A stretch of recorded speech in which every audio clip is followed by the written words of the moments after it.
duk wanda ya shiga cikin kabari shi kadai ya san me ake ji a kabari. Shi yasa ya tabbata a cikin hadisi a cikin sahihu Muslim, manzon Allah sallallahu alaihi wasallam, hadisin Asma bintu Abi Bakar, tace wata rana Annabi sallallahu alaihi wasallam ya fito yace da sahabbai, yace Allah ya nuna mun cewa ana muku jarabawa a cikin kabari, yace ku nemi Allah tsari daga azabar kabari da fitinan kabari.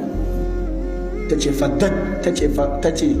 inda zalika dajjal muslimuna dajja, sai musulmi suka barke da sowa suna kuka. Manzon Allah sallallahu alaihi wasallam bai ce kukan ku ya sa za a fasa ba za a fasa ba.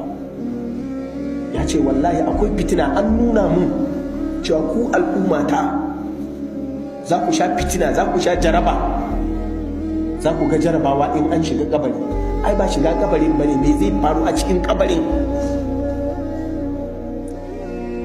A ce ga ɗakin ka nan, duk wani ɗaya daga cikin mu nan idan ya yi laifi aka kai shi kurkuku, ana fa ba shi abinci, ana fa ba shi abin sha, yana zuwa ya fitsari ya dawo, yana shakar iska, zai iya canza riga. Ta yiwu ma waɗansu na cikin sel ɗin ya ɗan yi magana da wani, amma za ka shiga inda ba za ka sake magana da kowa ba. Za ka shiga wata duniyar da baka san yaya take ba, nan kaɗai ka iya. An kai ka wata duniyar da ba za ka sake ganin ɗan adam ba, sai dai ka ga wata halitta da a rubutu kake ganin ta a karatu, sunanta mala'ika.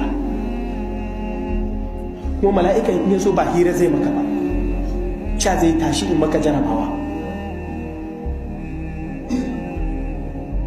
Sannan kana kwance ka ɗauka iya kwanciyar kenan, amma zai ce ka tashi ka zauna, kuma da guduma zai zo. Haka manzon Allah sallallahu alaihi wasallam ya faɗa. Dogon hadisin nan a cikin Musnad, wanda asalinsa yake cikin Sahih Bukhari da Muslim.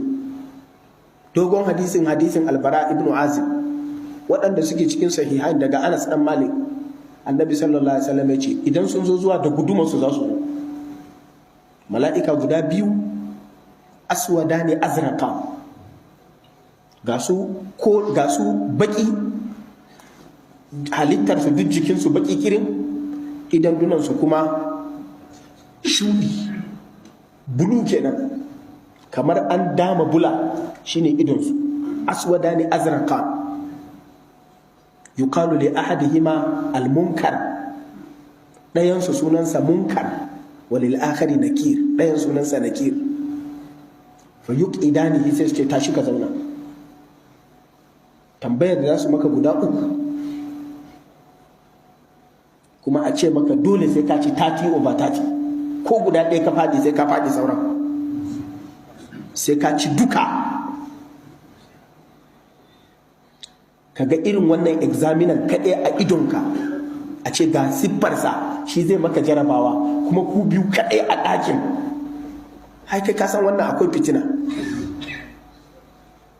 Kuma an shigar da kai inda kafin ya zo, kaji nan ba a shakar iska, kaji nan ba a shan ruwa, ba a cin abinci, ba tabarma, ba matashi, haka ka kwanta kafin ya zo. To bayan ya tafi kuma ya za a ƙare ke.